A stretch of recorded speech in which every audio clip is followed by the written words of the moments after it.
Lorsqu'il est question de vêtements de protection, malheureusement, les motocyclistes ont trop souvent tendance à s'habiller par circonstance et non pas en constance de sécurité. On prend le cas typique du motocycliste qui doit se déplacer sur une courte distance, souvent dans des rues qui vont aller d'une vitesse maximale en deçà de 50 km/h, va facilement prendre la décision de strictement mettre son casque de moto comme élément de sécurité. L'ensemble des vêtements sera à ce moment-là les vêtements de ville standards.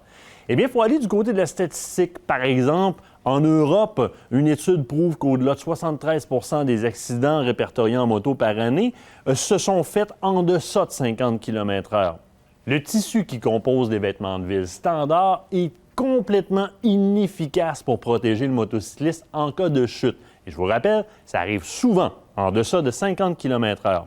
Et lorsqu'il est question de tissu, il faut absolument comprendre que différents tissus ont différentes résistances, différents niveaux de résistance à l'abrasion. Et comprenez bien qu'une fois que l'asphalte a passé au travers du tissu, le prochain endroit qui subit l'abrasion de l'asphalte, c'est votre peau.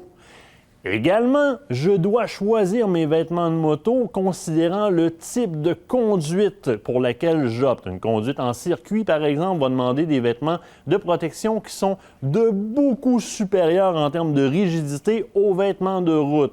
Évidemment, je vais choisir mes vêtements suivant la saison dans laquelle je me trouve, puisque mon corps, comme ma moto, subit l'influence de la température. Mes réflexes vont être beaucoup moins rapides par temps froid si je gèle. Je vais être moins confortable, moins vigilant, beaucoup moins sécuritaire.